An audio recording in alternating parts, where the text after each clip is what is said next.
RadioNOW 100.9's Indy Connection with Emily Metheny.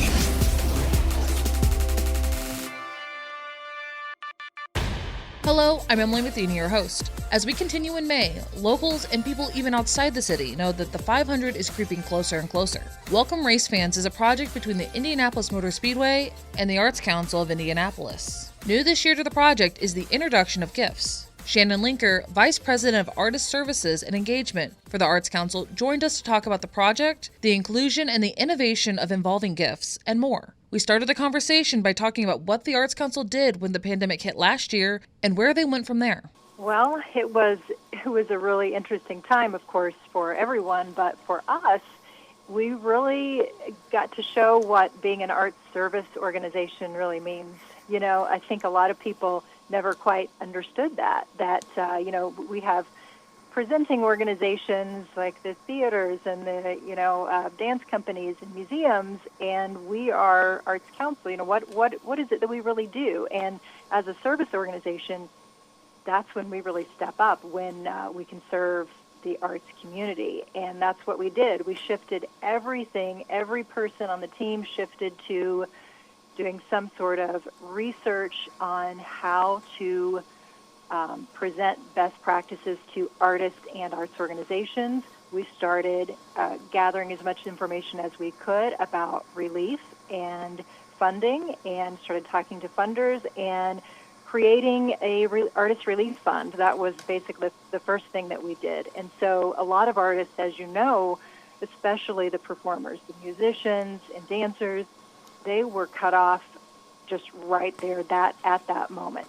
No more income there, because they're paid for events that obviously were canceled. And so it really became, how can we create programs and services to be a bridge for these artists and the arts organizations to keep them going until bigger help comes along. And the bigger help, of course, was through unemployment and through PPP and all of that kind of stuff through the federal government and the state. And thank goodness that did come and help some people. But we've been through 2 rounds of relief effort for organizations and our artists, and we're getting ready for round 3, which will look very different. And I think you'll want to talk about how things are different, and we can talk about that.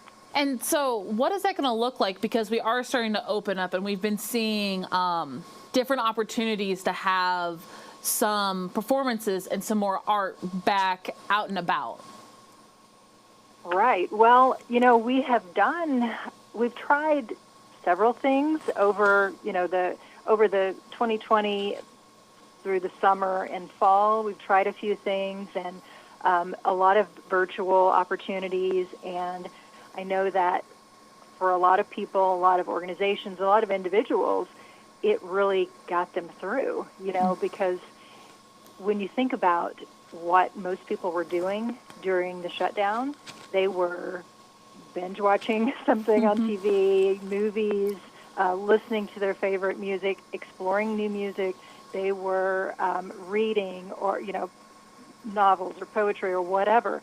So really, the arts and what these artists are doing helped get everybody through. It's one thing to have, sustenance and a roof over your head, and those things are absolutely, you have to have that, but you also have to be a human being and feel and care and explore and, engage your mind. And that's where the arts really came in and were really essential to everything. And so we tried several things, a few things in person, mostly virtual. We saw things happening, but now really we kicked it off with the Final Four this year and had all of this live music going on downtown for 23 days. We had about 650 artists engage in that, which was amazing, which is way more than we had for the Super Bowl even, which we thought that was a huge deal, which it was, but this was even bigger.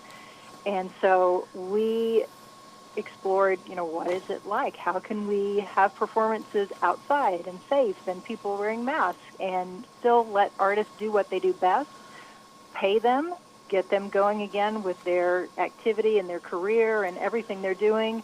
And it was a huge success. We were able to pay a lot of artists to do some amazing work, and visual artists and performers, dancers, music, everybody. And so that was a great test of, are people ready to come out, and are artists ready? And the artists are absolutely ready. So now we're looking at May and June, and we see so many organizations starting to open up. It's really, this kind of restart is really happening now. And so in our e-news that we sent out, we highlighted just probably 20 things that new, like we've been closed for a year, and for the first time, like the Symphony or the Arts Center or the Phoenix, they're opening for the first time in a long time. It's a really big deal. They're partnering. They're doing things outside. They're being very innovative. People are finally getting to experience things in person instead of just in virtual world, Zoom world. So it's a really exciting time right now. Excellent. And I've been following along on your social media, and I'm getting a chance to see all of these events and all these organizations coming back to in person, and it's been wonderful. It is, yeah. It's really exciting. They've been working towards that for, all year, for a year since we shut down, thinking about, that's one of the things the Arts Council did, was every Friday we would bring together and it started out on a phone call, and then eventually got to be this big Zoom call every Friday morning, where the leaders of all the organizations would get together and talk about what's the latest news, what's the best practices that are coming from the national organizations for performing arts or for visual spaces and all of that. And so it's been a really long time of research and thoughtfully figuring out, how can we do this in the safest way, and how can we pivot and change things? Some things may never be the same again, and maybe that's okay. Maybe we're going to come back and we're going to be in person, but we're also going to have a virtual option for people who it may not be as easy for them to get out for whatever reason. It may not even be related to COVID, but now we're more accessible on many levels. So there are some good things that will come of this, and just getting people out and getting people engaged in the arts again is huge. And I know all these organizations are so excited about it, and we are excited about being able to tell that story to the community and getting them connected to all the different organizations and all the different events that are happening. And there's going to be so many. There'll be no quiet weekends for sure. And I know for a lot of people that is one of the best things to hear, metaphorically and literally, that downtown and all around Indy, we're coming back to life with music, with arts, with everything.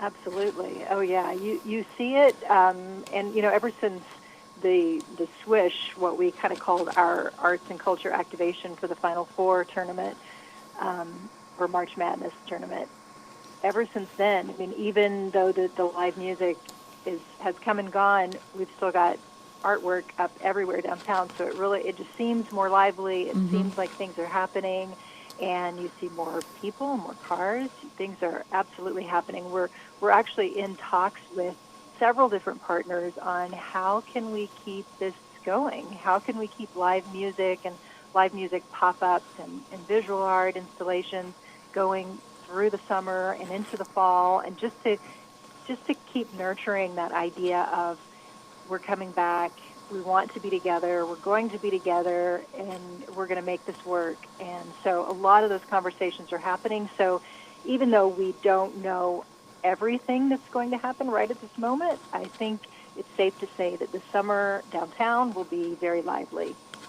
And if someone is listening and they have an idea that they would love to see or talk out with you, how can people get in contact if they have ideas?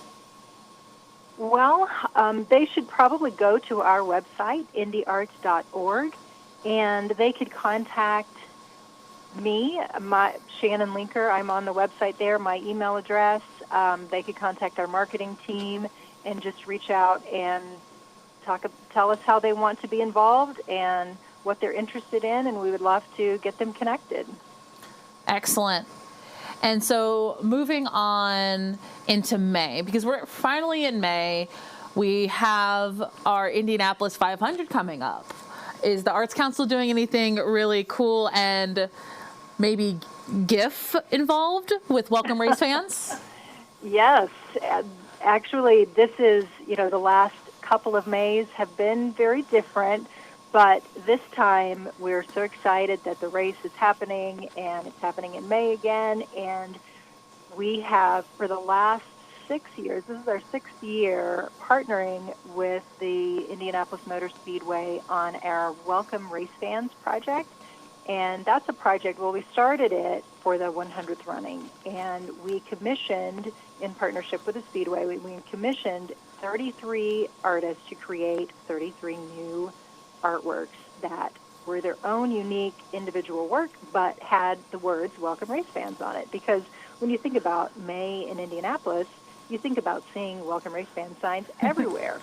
That's something that when I moved here almost 20 years ago, I got here in February, and so May, the first time, I was able to get out. It wasn't so cold, and I saw those signs everywhere, and I just thought, oh my gosh, they're really serious about this. This is a thing, And so that's really where this idea came from, is really taking something that's a tradition here that everybody understands, that everybody has seen, and just bumping it up, making it more lively, making it more cool and interesting, and letting an artist just go wild with it. And so instead of having kind of your standard black and white checkered flag, Welcome Race Fan signs, these are really cool. And for 5 years, we did visual art that is, like a painting or a 2D art. But this year, we decided to go with GIFs. Mm-hmm. GIFs are really popular in the art world right now. They are being sold for amazing amounts of money that you wouldn't even imagine. And so they're really popular in, contemporary art right now.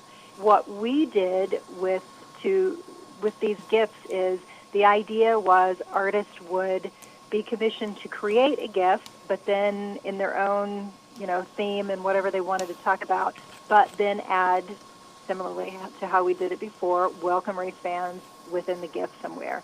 And so they turned out really fun, and the idea that GIFs, and this year, and why it makes sense other than it's really popular and, on point with contemporary art right now, is that at the racetrack they have these amazing screens.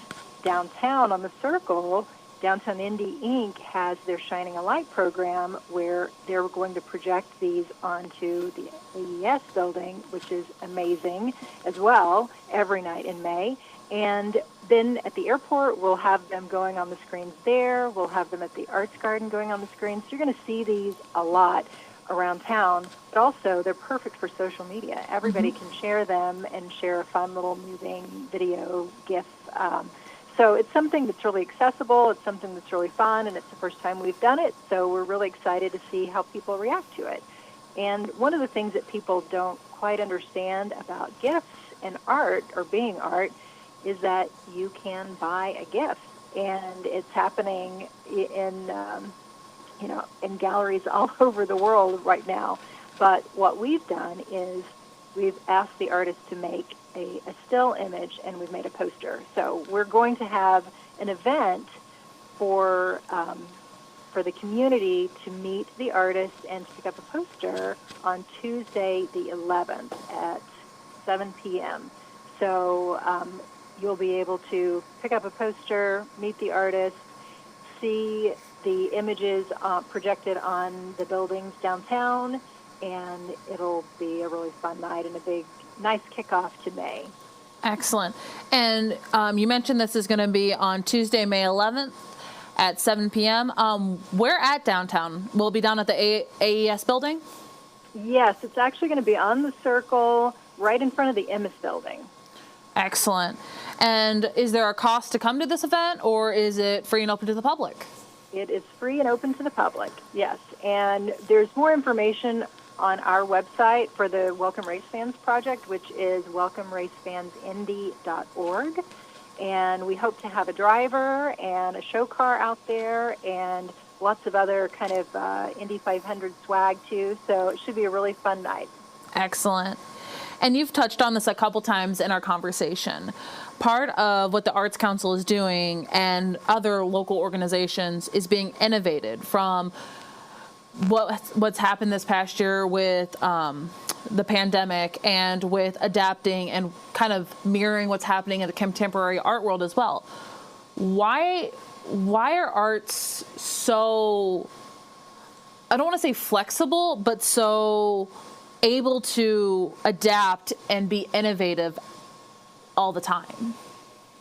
You know, that's a really good thing to talk about, just because I think that's what makes artists able to create their work and to be a voice and a mirror for culture and society, is because they are flexible. They see something coming at them and they adapt and they change.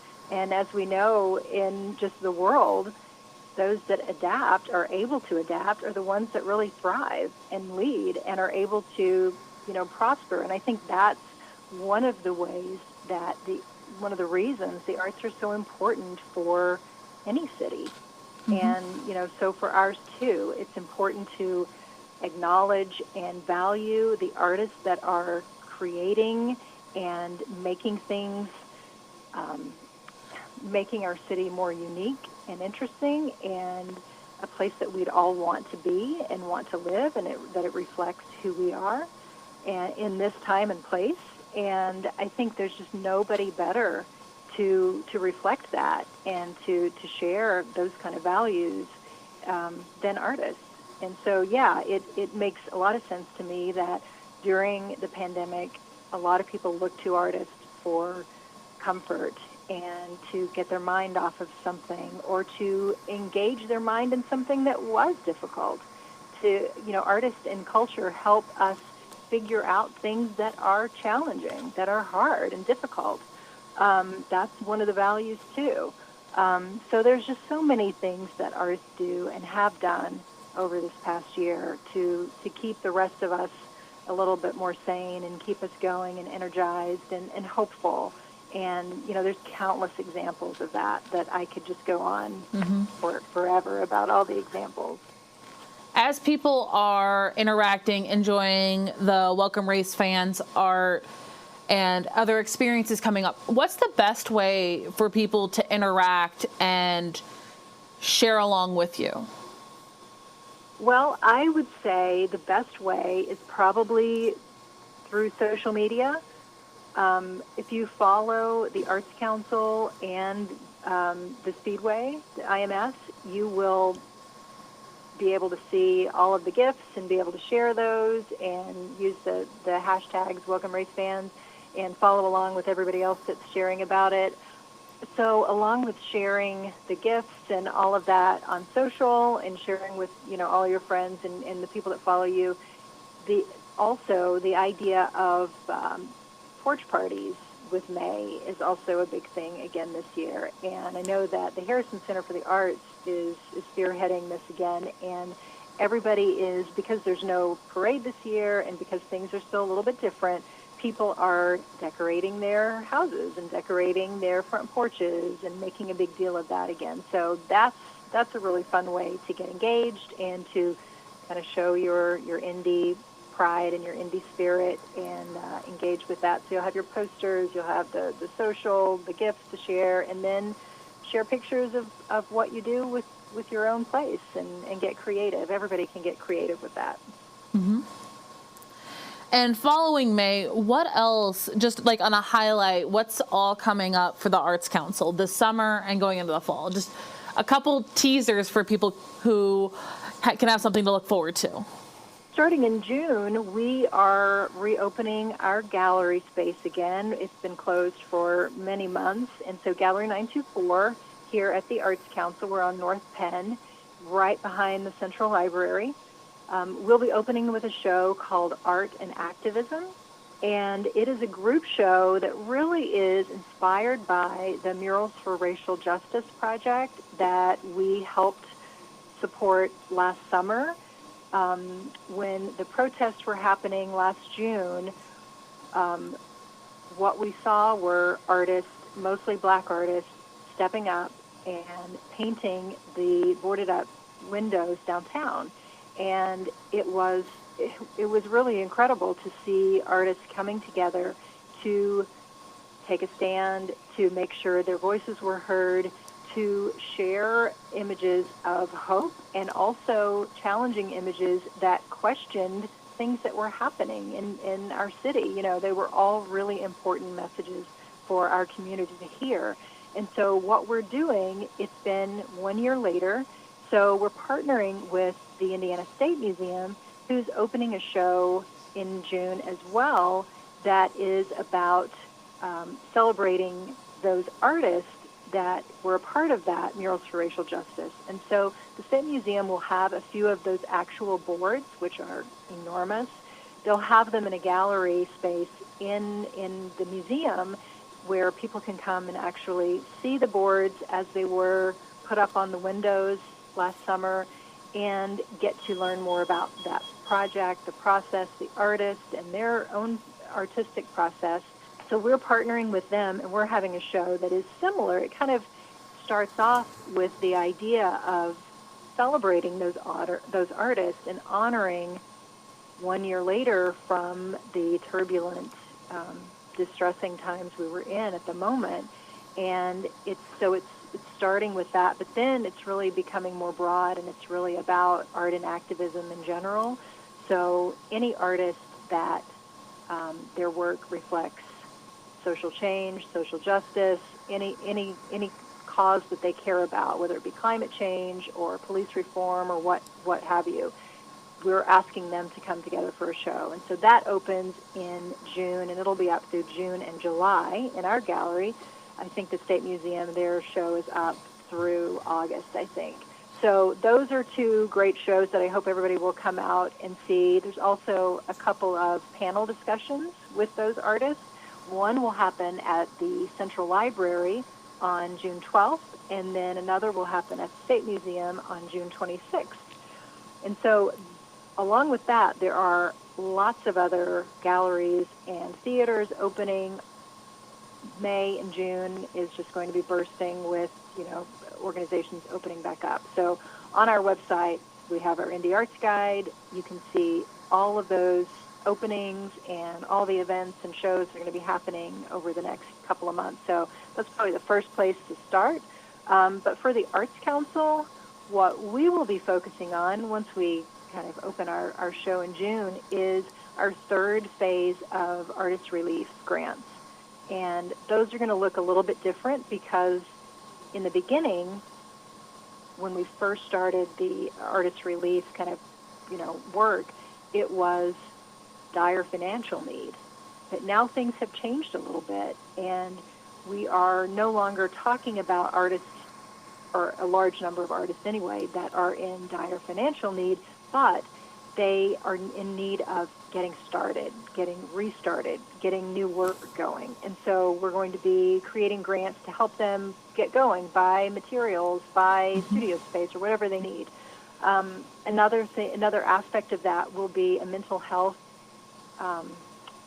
resource as well. So we know that the arts have helped people over the pandemic, and artists have helped by sharing their music, sharing their art, their visual art, and their poetry, and their dance, and all of that.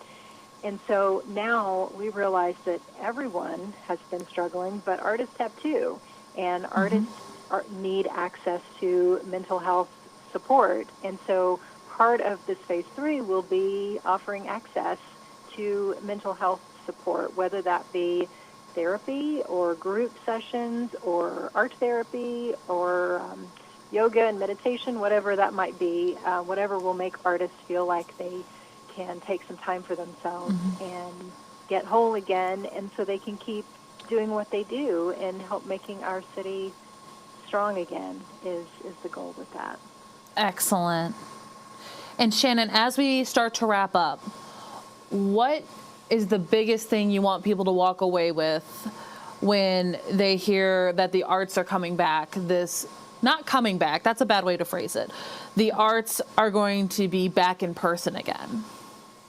I think that the most important thing is that I don't know that everyone truly appreciates how much they missed by not being out in the community and not seeing and experiencing live performances and art and just anything that they like.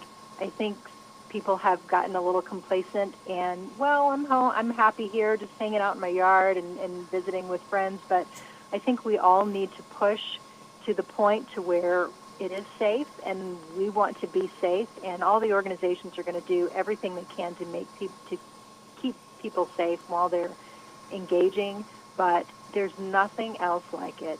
Being out under the stars with a live performance, live music, there's just nothing else like it. And I think we all need to wear a mask, do the best we can to stay safe, but enjoy ourselves and try to get back to feeling normal and happy and out there again. And the arts are just the best way to do that. Excellent. Is there anything else you'd like to add? I don't think so. I think that's probably, we hit on a lot of things, so I think that's probably good. No, thank you so much for your time, Shannon. Absolutely. Thank you so much. I really appreciate it. Thank you for listening. Please join me again next week as I talk with John Helling from the Indianapolis Public Library about what the summer reading program looks like this year. If you have any questions, comments, or topics you'd like to hear more about, email me at emetheny, that's EMETHENY, at radio-one.com. Or you can message me on Twitter at EmilyDoesVideo. Until then, have a great week. Radio Now 100.9's Indy Connection with Emily Metheny.